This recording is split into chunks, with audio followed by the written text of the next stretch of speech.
Back in 2020, LG released their final flagship, the LG V60. With its large footprint and dual-screen case, it's garnered a solid fan base, even all these years later, with folks praising its design and use for dual-screen emulation. Perhaps surprisingly, LG wasn't the only manufacturer to release a smartphone with a dual-screen case in 2020. Only a couple months after the V60 hit store shelves, ASUS released their TwinView Dock 3, which, among other features, adds an external display to the ROG Phone 3. It's an interesting gadget which pushes mobile multi-screen tech in an interesting direction. Yet, unlike the LG V60, I rarely ever hear anyone talk about this iteration of the TwinView Dock. Hell, looking back at coverage of the Phone 3, ASUS didn't even seed samples to major outlets to assess for their reviews. It kind of feels like a niche piece of hardware that ASUS chose to make obscure at launch. And honestly, after a month or so using it, I'm not sure it's going to be a hidden gem that tops my list of dual-screen Android tech. Still, it is an important piece of tech, because it's the best example yet of some of the pitfalls manufacturers can fall down when attempting to give a single-screen handheld a second display. But before digging too far into the dock, let's talk a bit about the ROG Phone 3 itself. It has top-tier specs for a 2020 flagship, including an excellent AMOLED display, configurations offering up to 16 GB of RAM, and one of the few implementations of the Snapdragon 865 Plus chipset. At the time, reviewers enjoyed its performance, but mostly flagged it as an iterative upgrade over the ROG Phone 2 that somehow managed to remove the dedicated headphone jack. As such, the phone's not exactly the largest of innovators. However, anyone picking up one these days will appreciate its capabilities as an emulation handheld. Although, just to be upfront with y'all, don't expect to use a Phone 3 for higher-end emulation, like heavy Windows, Vita, or Wii U games. Throughout my tests, I found the phone to either struggle to reach 100% performance with more demanding titles, or experience the types of glitches I've noticed with other phones from its time. With enough tinkering and compromises, there's no doubt someone could stretch performance to accommodate more demanding systems. But there are better options available these days. No need to go digging for this one. But with all that in mind, it is still an excellent device for GameCube, Wii, and PS2 gaming, at least upscaled to 1080p. While not a full generational leap in performance, the 865 Plus offers a marginal boost to performance over the standard 865, used in other flagships of its time. Combined with ASUS's baked-in software to fine-tune performance details, it generally feels more performant than competitors, like the LG V60 or Galaxy S20 Plus.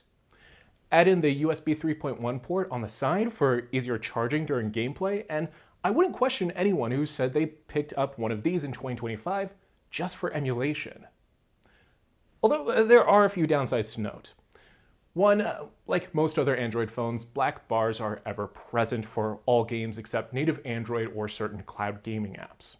There's not really any way around this, but it's worthwhile to note here because it'll come up later on as well.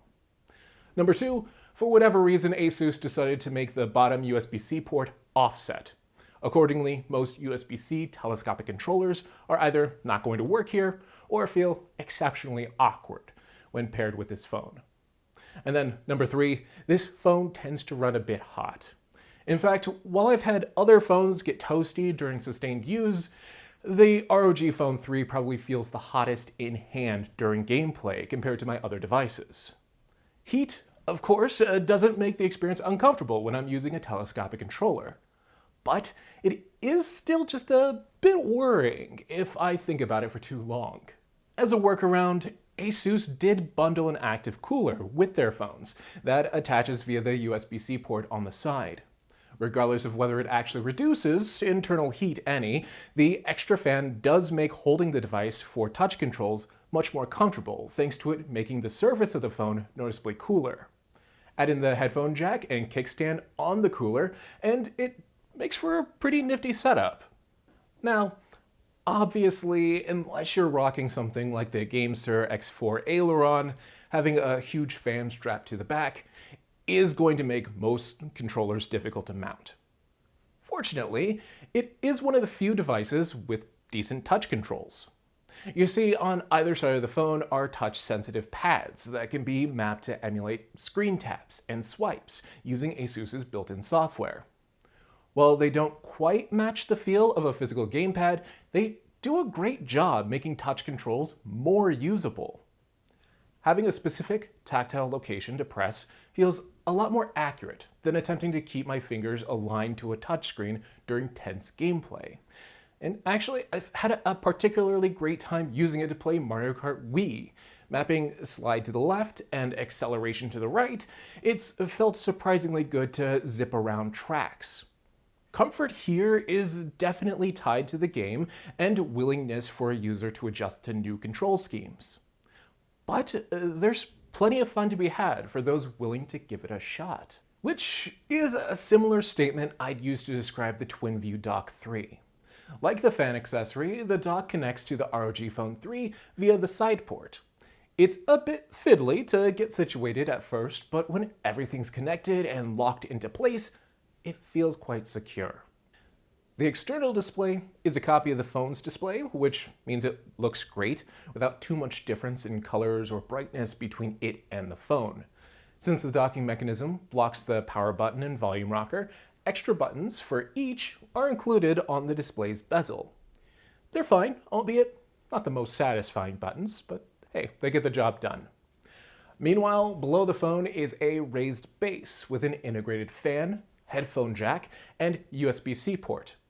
The raised lip on the dock doesn't do it any favors for handheld comfort, but does provide extra room for airflow when placed on a table. In fact, the full design feels catered toward plopping it on a table, running a game on one screen with an external controller, and a separate app on a different screen.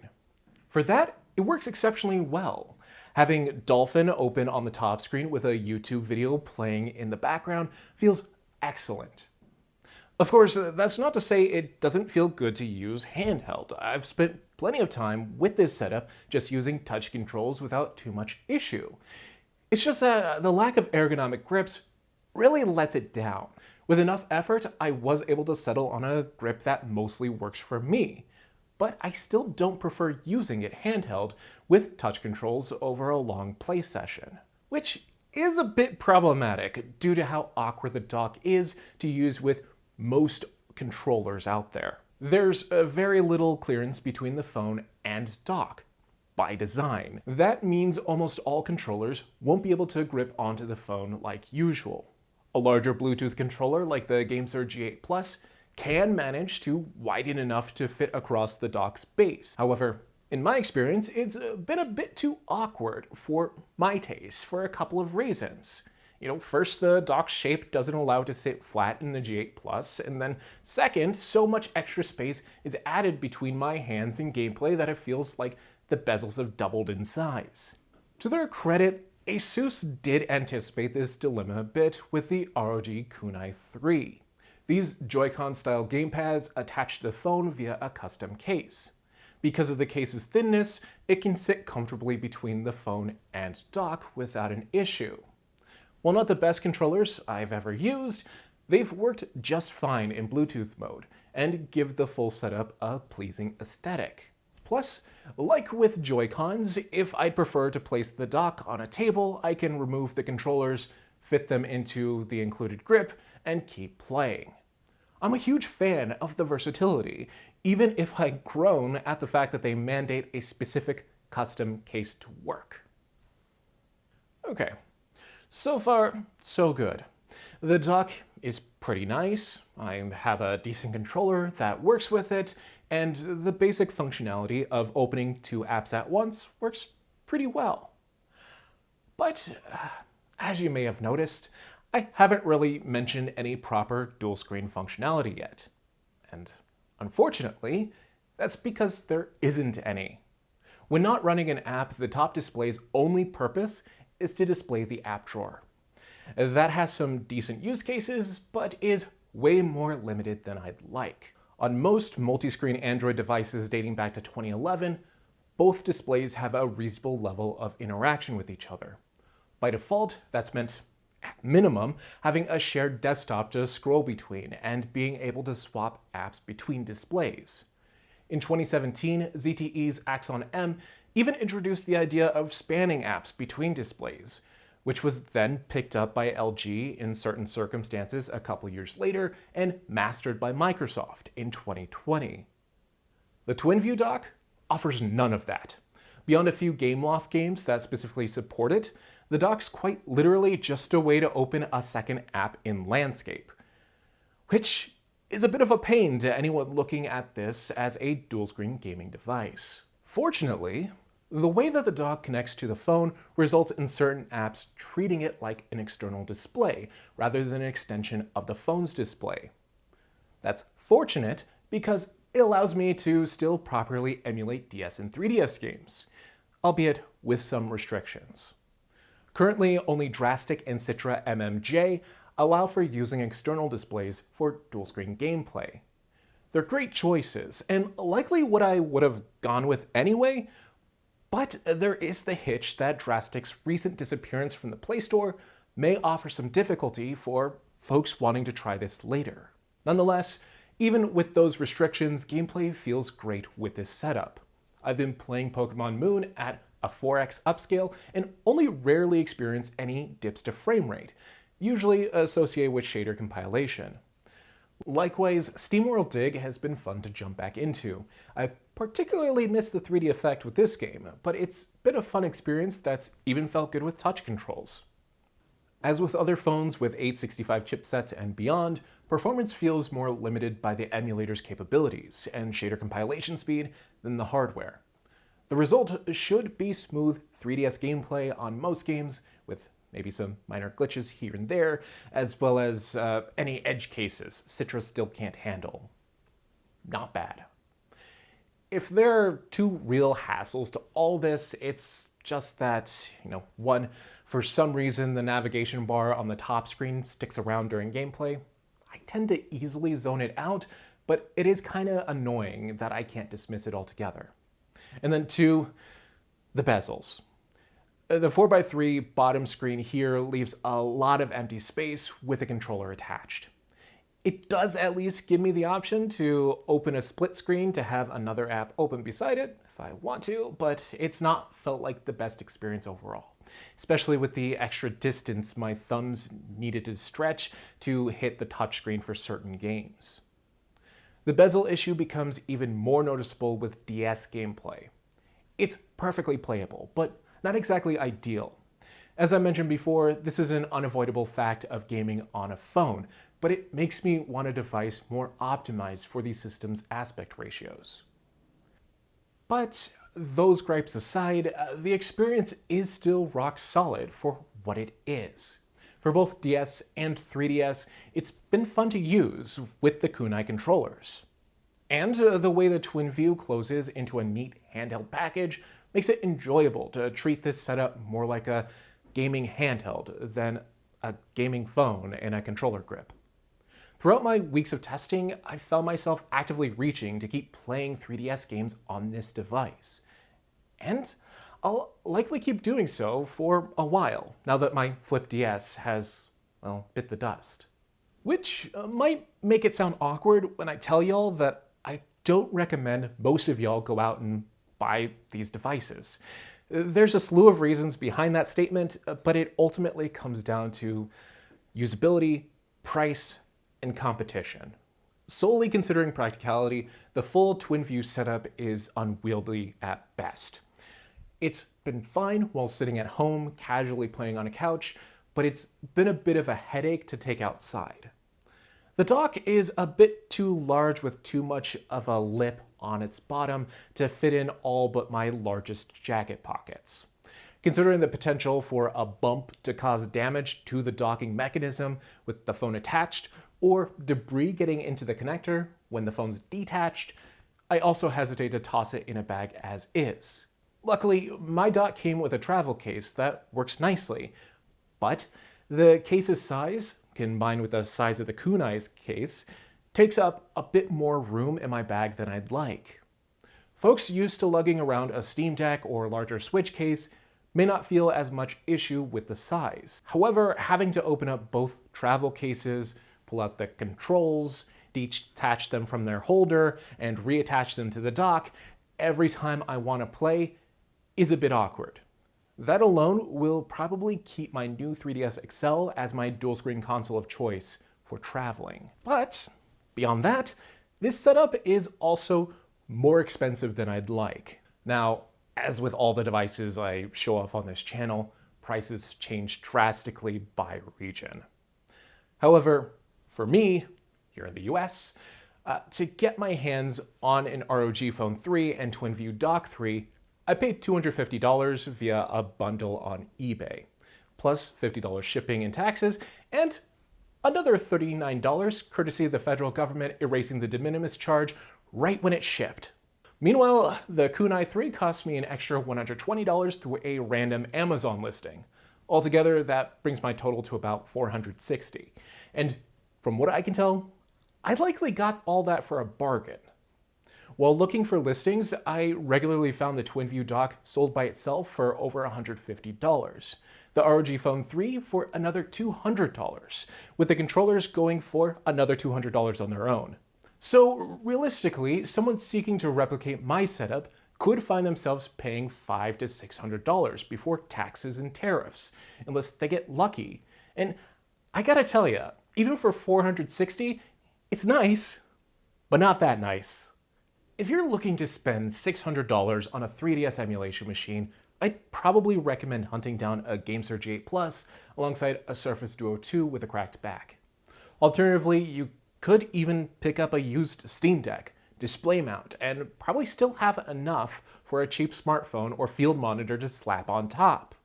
Or hell, if you want a dual screen device and don't care about the customizability offered by emulation, $600 can buy you a new 3DS XL and a decent start to a physical game collection. The lack of real dual screen functionality and its slightly awkward form factor make the TwinView Dock 3 a genuinely hard sell to all but dual screen tech nerds like me. I'd probably only recommend hunting one down if you either already have an ROG Phone 3 or manage to find a full dock controller bundle for under $300. And you might ask, why $300? Well, that's because you're bound to find better options to buy for much cheaper. For example, a Surface Duo 1 in good condition can be found in the US for about $250. It may have worse 3DS performance, but its 4x3 displays will feel substantially better to use for DS emulation than two standard phone screens stacked atop each other. For a bit more performance, there's also the LG V60, plus a dual screen case. Of course, there's still the awkward display bezel issue, and it doesn't have the same raw performance as the ROG Phone 3, yet it does have actual dual screen functionality that feels comfortable to use. Not only can it be used as a regular phone with its case attached, but it can also span and swap apps much more comfortably. Unlike the ROG Phone 3, the bottom screen can even be used as a keyboard for communication or a gamepad with excellent haptics for whatever single screen game you have on hand. All the while, a GameSir G8 Plus sits snugly around its case without too much issue, all of which is currently selling for around $200 to $250 on eBay. While the TwinView Dock 3 has a decent amount of tricks up its sleeve, it pales in comparison to offerings from LG and Microsoft that launched in the same year. It doesn't make a ton of sense to pick it up over those other options. So where does that leave us with the TwinView Dock 3? Well, I do really like this setup. For an Android phone with an external display case, the custom controller results in it feeling oddly good to use, with a certain handheld aesthetic that does feel a bit missing on some of the other devices. The Phone 3's status as a gaming phone has really helped it age well for overall emulation performance, even if the modern Android emulation scene calls for just a bit more performance at the higher end these days. I really dig the integrated shoulder buttons, the nice display, and ASUS's performance controls. It all feels solid for gaming in a way that's atypical outside the realm of Android handhelds. If ASUS didn't nix the TwinView Dock with their 2021 follow-up, the ROG Phone 5, I'd seriously consider giving one a shot as my primary device after my Pixel 8 Pro. Unfortunately, I'm left in the awkward position of really enjoying a device, but being unable to recommend anyone follow my footsteps. It's all just a bit too janky for a bit too much money. Factor in the version of Android 12 running on my ROG Phone 3, not having received security patches in years, and I could see it becoming an even harder sell for some folks. Considering the other dual screen experiences that released in the same year, it'd be hard for me to identify the type of person that wouldn't just prefer the competition. Those are my thoughts though. Now's the time when I ask for yours. Have you used the TwinView Dock? Are you interested in a device like this? Go ahead and let me know down in the comments. If you found this video interesting or informative, go ahead and give it a like to let me know. Then get subscribed for more dual screen tech videos in the near future. I have a few other scripts currently in the works, but if you know of any other phones with external displays you think might be interesting to check out, feel free to drop your ideas down in the comments. I'm always hunting for more dual screen tech and would be interested to find anything handheld or otherwise that hasn't found its way into my collection thus far. But anyway, that's going to be all for this video. Thank you so much for watching all the way until the end. Until next time, catch you later.